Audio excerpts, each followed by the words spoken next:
सवाल ये है कि जो भी विचार आते हैं मन में, वो आते तो बाहर से ही है। कोई ना कोई बाहरी प्रभाव ही होता है जिसके फलस्वरूप हमारे मन में विचार उठते हैं। कोई भी विचार पूर्णतया आंतरिक नहीं होता है।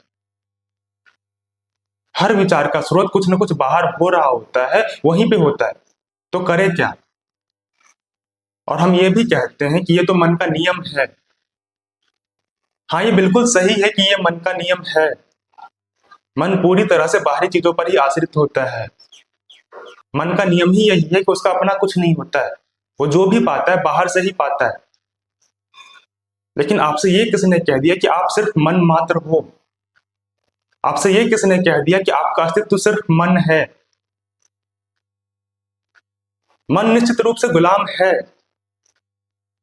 आप जो भी देखते हो, आप जो भी सुनते हो, सब बाहर से ही आता है। आप जो भी जानकारी इकट्ठा करते हो, वो भी बाहर से ही आता है। लेकिन उस जानकारी को समझने की क्षमता भी क्या बाहर से आती है? ना। उस जानकारी को परखने की, समझने की, डिसीजन लेने की सारी क्षमता आपके अंदर है।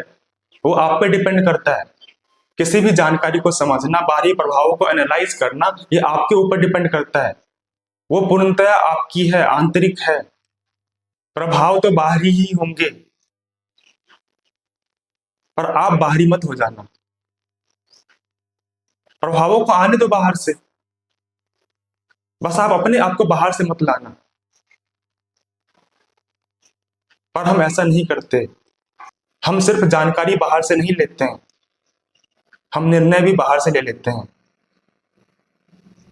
हमें इंफॉर्मेशन और डिसीजन के बीच में अंतर ठीक ठीक से नहीं पता है। जानकारी बाहर से आ सकती है, निर्णय बाहर से नहीं आएगा। निर्णय आपके आंतरिक विवेक से आएगा, और वो क्षमता है आप में।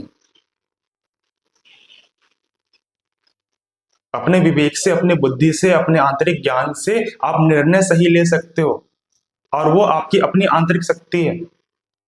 आने दो सारी जानकारी बाहर से, पर उस जानकारी के मालिक आप हो। वो जानकारी आपके ऊपर चढ़ के नहीं बैठ सकती। ये विचार जो बाहर से आ रहे हैं, वो आपके मालिक नहीं बन सकते। इन विचारों को जानने की क्षमता आप में है, और वही सबसे महत्वपूर्ण है, वही केंद्रीय है। इसको मत खो देना।